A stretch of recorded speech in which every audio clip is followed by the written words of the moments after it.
Welcome to my YouTube channel Vikas Accountancy Amritsar. Today I am going to discuss with you basic terminology for accounts. That is for the beginners, the students who are studying accountancy for the first time. So I will discuss certain terms which will be used in the accountancy. Number one is capital. What is capital? Capital का मतलब होता है बच्चे businessman business को startup करने के लिए जो इनिशियल इन्वेस्टमेंट बिजनेस में इन्वेस्ट करता है उसको हम बोलते हैं कैपिटल। ड्राइंग्स क्या होती हैं? ड्राइंग्स का मतलब होता है जो बिजनेसमैन बिजनेस से पर्सनल पर्पस के लिए पैसा विड्रॉ करता है उसको हम ड्राइंग्स बोलते हैं। फिर आता है गुड्स। क्या होती हैं? गुड्स का मतलब होता है कि जिन चीजों में हम डील करते हैं उनको गुड्स कहते हैं। फॉर एग्जाम्पल ऐसे स्वानी मोटर्स वाले हैं, उनका काम है गाड़ियां बेचना और गाड़ियां खरीदना, तो उनके लिए गाड़ियां कार्स क्या हैं? गुड्स। सपोज आपका कपड़े का काम है, आप कपड़ा खरीदते हो बेचते हो, वो आपके लिए क्या है? गुड्स। एक होता है स्टॉक। स्टॉक का मतलब क्या होता है कि साल के एंड में जो गुड्स आपकी नहीं बिकी, unsold portion of the goods dealt in, that is termed as stock. For example आपका गाड़ियों का शोरूम है, 31 मार्च को आपके पास 10 गाड़ियां नहीं बिकती, तो वो आपका क्या है? स्टॉक। परचेज, जो चीजें आप खरीदते हो for the purpose of resale, that is termed as purchase. Sales का मतलब है जो चीजें आपने किसी को ट्रांसफर की हैं, किसी को दी हैं for the purpose of earning profit, that is termed as sales. Purchase return या रिटर्न इनवर्ड क्या होता है कि जिनसे हम गुड्स खरीदते हैं, अगर हम उनको गुड्स वापस करते हैं, अगर वो अप टू द मार्क नहीं है, अप टू द स्पेसिफिकेशन नहीं है, उनको हम बोलते हैं परचेज रिटर्न या रिटर्न आउटवर्ड। Why outward? क्योंकि इस केस में गुड्स हमारे से जा रही हैं, that is why we use the term outward. उसके बाद नेक्स्ट आता है सेल्स रिटर्न या रिटर्न इनवर्ड। जैसे हमने किसी से खरीदी हुई चीजें वापस बेची, वैसे कोई हमारे से खरीदी हुई चीजें भी वापस दे सकता है ना, वो चीजें हमें वापस आती हैं, that is termed as return inward. अब रेवेन्यू का मतलब क्या होता है? जब आपने किसी को कोई चीजें बेची हैं या सर्विसेज रेंडर की हैं, जो उनसे अमाउंट आपने रिसीव की है या लेने वाली अमाउंट ड्यू हुई है, वो आपका रेवेन्यू है। एक्सपेंस का मतलब क्या होता है? जो अमाउंट आपने खर्च की है लेकिन इसका बेनिफिट शॉर्ट टर्म के लिए मिलेगा। फॉर एग्जाम्पल गाड़ी में पेट्रोल है, जितनी गाड़ी चलाओगे उतना पेट्रोल लगेगा। मंथली रेंट है, हर महीने पे करना पड़ेगा। मंथली स्कूल फी है, हर महीने पे करनी पड़ेगी। रिसिप्ट का मतलब क्या होता है? जो अमाउंट आपने रिसीव की है बाय सेलिंग ऑफ गुड्स या बाय रेंडरिंग ऑफ सर्विसेज या बाय सेलिंग ऑफ एसेट्स, वो आपकी रिसिप्ट है। रिसिप्ट दो तरह की होती है, कैपिटल और रेवेन्यू। कैपिटल रिसिप्ट वो रिसिप्ट होती है जो नॉन रेकरिंग इन नेचर है, कि अगर आपने ये रिसिप्ट ले ली तो आपका सोर्स ऑफ इनकम हमेशा हमेशा के लिए खत्म हो गया। मान लो मैंने अपना बिजनेस था, मैंने अपना बिजनेस एक्स को बेच दिया, तो मेरा सोर्स ऑफ इनकम हमेशा के लिए खत्म हो गया, वो है कैपिटल रिसिप्ट। रेवेन्यू रिसिप्ट वो रिसिप्ट होती है which is recurring in nature, जैसे सेल ऑफ गुड्स है, बार बार होनी है। स्कूल ने आपसे फी हर मंथ चार्ज करनी है, लैंडलॉर्ड ने रेंट हर मंथ आपसे लेना है। प्रॉफिट का मतलब क्या होता है? प्रॉफिट का मतलब होता है कि अगर आपका रेवेन्यू ज्यादा है और एक्सपेंसेस कम है, वो आपका क्या है? प्रॉफिट है। उसके बाद नेक्स्ट आता है लॉस। रिवर्स, कि अगर एक्सपेंसेस ज्यादा हैं और रेवेन्यू कम है, then it will be loss. Bad debt, for example आपके किसी से पैसे लेने वाले ड्यू हैं बट वो इंसॉल्वेंट हो गया, ही डिनाइड टू पे यू दैट अमाउंट, तो उस अमाउंट को हम क्या बोलते हैं? Bad debt. ये हमारा लॉस है। बैड डेट रिकवर्ड मीन कि जो आपने किसी से पैसे लेने थे उसने डिनाई कर दिया, लेकिन बाद में वो आपको दे रहा है, वो हमारी इनकम है, उसको बोलते हैं बैड डेट रिकवर्ड। अब एसेट्स का मतलब क्या होता है? एसेट्स का मतलब होता है जो खर्चा हमने किया लेकिन उसका बेनिफिट हमें कई सालों तक मिलता रहा, वो एसेट्स है। ये दो तरह के होते हैं, करंट और नॉन करंट। करंट एसेट्स कौन से होते हैं? जिनका बैलेंस चेंज हो जाता है with in a period of 12 months. For example stock, आज आपके पास 10 लाख का है, कल को कम या ज्यादा भी हो सकता है। Cash in hand, cash at bank. Non current assets होते हैं जो आप लॉन्ग टर्म के लिए बाय करते हो, जिनका बेनिफिट आपको लॉन्ग टर्म के लिए मिलता है। इसमें आगे फर्दर टाइप्स आती हैं टेंजिबल एसेट्स। टेंजिबल एसेट्स होते हैं जिनको आप टच कर सकते हो, देख सकते हो, फील कर सकते हो। इनटेंजिबल जिनको आप टच नहीं कर सकते, देख नहीं सकते, लाइक गुडविल, पेटेंट, किसी चीज को बनाने का फॉर्मूला या ट्रेडमार्क। एक होते हैं वेस्टिंग एसेट्स जिनकी वैल्यू एग्जॉस्ट हो जाती है with usage. For example oil well है, सारा ऑयल एक्सट्रैक्ट कर लिया, वैल्यू जीरो हो गई, वो वेस्टिंग एसेट्स हैं। एक होते हैं फिक्टिशियस एसेट्स जो नाम के एसेट्स हैं, ना तो वो रियलाइज हो सकते हैं कैश में, उनका बेनिफिट हम एक्सट्रैक्ट कर चुके हैं। For example heavy advertisement expenses या loss on issue of debentures, उसको हम लोग बोलते हैं फिक्टिशियस एसेट्स। अब उसके बाद एक टर्म आता है गेन। गेन का मतलब क्या होता है? गेन होता है अगर आपने किसी एसेट को बेचा, एसेट को बेचने से जो आपको फायदा मिल रहा है, जो आपको बेनिफिट मिल रहा है, उसको गेन कहते हैं। अगर गुड्स बेचते हो, उसको बेचने से जो बेनिफिट मिलता है वो क्या है? प्रॉफिट। और उसके बाद वो आपका गेन क्या है? गेन मीन कि when we get any benefit on selling of any asset, that is termed as gain. I think all of you are clear about it. Welcome to my YouTube channel Vikas Sir Accountancy Amritsar. On the request given by the students of grade plus 1, today I am going to discuss about the multiple choice questions of topic basic terminology for plus 1 accountancy. First question is cash, goods or assets invested by businessman in the business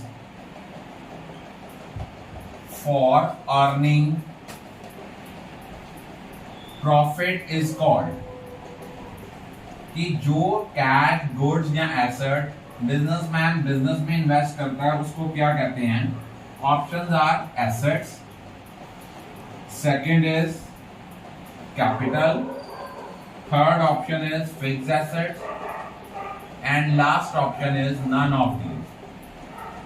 अब देखो, जो उसने क्या लिखा है, cash भी लेके आ रहा है, गुड्स भी लेके आ रहा है और एसेट्स भी लेके आ रहा है, तो अकेले एसेट्स तो इसका आंसर हो नहीं सकता। अब जरूरी नहीं है वो एसेट जो है वो फिक्स्ड एसेट्स लेके आए, वो कैश भी लेके आ रहा है तो ये फिक्स्ड एसेट्स भी नहीं हो सकता, नन ऑफ दीज भी नहीं हो सकता। So the correct option will be capital. Second question is the thing which is purchased and sold is called dash। जो चीजें हम बेचते हैं, खरीदते हैं और बेचते हैं, उनको क्या कहते हैं? Option is machinery. मशीनरी आपको भी पता है, मशीनरी आपका एसेट है। सेकंड है फर्नीचर, फर्नीचर भी एसेट है। C goods and third option is debtors. देखो, डेटर्स तो वो लोग होते हैं जिनको क्रेडिट पे चीजें बेचते हैं, तो इसके लिए हम एक टर्म यूज करते हैं goods. Goods are the things in which the business is dealt in, so the correct option will be C। Third question is a liability arises because of, किसके कारण लायबिलिटी अराइज होती है? Cash transaction, second credit transaction, C cash and credit transaction and fourth option is none of these. तो देखो, जो भी credit, जो भी आपकी लायबिलिटी अराइज होती है वो सिर्फ क्रेडिट ट्रांजैक्शंस के कारण होती है। कैश ट्रांजैक्शन में लायबिलिटी तो आती नहीं है। कोई भी हमने एक्सपेंस पे किया कैश में, कोई एसेट खरीदा, गुड्स खरीदी कैश में, तो कैश चला जाता है, लायबिलिटी तो अराइज ही नहीं होती। Fourth is unsold goods left at the end of accounting year is called। जो चीजें साल के एंड में बच जाती हैं उनको क्या बोलते हैं? Options are bad debt, third is closing stock, third option is opening stock and last is liability. मैंने जब भी आपको करवाया था स्टॉक की डेफिनेशन कराई थी, उसमें मैंने आपको कराया था कि स्टॉक की डेफिनेशन क्या होती है। Stock means the unsold portion of the goods dealt in at the end of accounting year. So here answer will be closing stock. Fifth question is the term sales is used for sale of dash and is never used for the sale of dash। देखो आपको भी पता है कि जो goods sale है, cell किसके लिए टर्म यूज करते हैं, गुड्स की सेल के लिए। इसको हम किसके लिए यूज नहीं करते, अगर एसेट बेचते हैं वो सेल्स नहीं है, वो आपकी कैपिटल ट्रांजैक्शन है। Sixth is out of the following assets which one is not an intangible asset. तो सबसे पहले हमें पता होना चाहिए इनटेंजिबल एसेट्स कौन से हैं। इनटेंजिबल एसेट्स होते हैं which can not be touched और सीन। अब हमें ऑप्शन दिए हैं, ए ऑप्शन दी है पेटेंट्स, बी दिया है इन्वेस्टमेंट, सी दिया है हमें गुडविल और डी ऑप्शन हमें दी है ट्रेडमार्क। अब आपको पता है पेटेंट, ट्रेडमार्क, गुडविल ये सारे इंटेंजिबल एसेट हैं, तो कौन सा इंटेंजिबल एसेट नहीं है, answer will be B, that is investment. Seventh question उन्होंने हमें दिया है Vikas is a furniture dealer which one of the following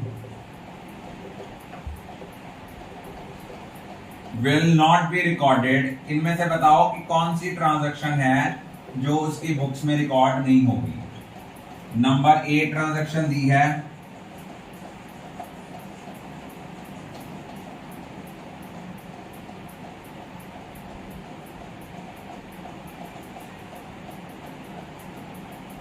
sofa set worth ₹50,000 taken to his home. Second transaction दी है sale of household furniture for ₹11,000। C transaction दी है dining table of ₹10,000 given to his friend. And last option is purchase of timber ₹80,000। अब देखो sofa set वो ले गया अपने घर के लिए, ड्राइंग्स हैं तो ड्राइंग की एंट्री बुक्स ऑफ अकाउंट्स में रिकॉर्ड होती है। उसने अपने घर का फर्नीचर बेचा, ये उसकी पर्सनल ट्रांजैक्शन है, ये किताबों में रिकॉर्ड नहीं होगी। डाइनिंग टेबल वो उसने अपने फ्रेंड को दिया, ये भी ड्राइंग्स है, ये भी बुक्स ऑफ अकाउंट्स में रिकॉर्ड होगी। उसने टिम्बर परचेज किया, लकड़ी परचेज किया फर्नीचर बनाने के लिए, ये भी आएगा। उसके बाद लास्ट क्वेश्चन है द थिंग्स और properties which help for smooth functioning of business and are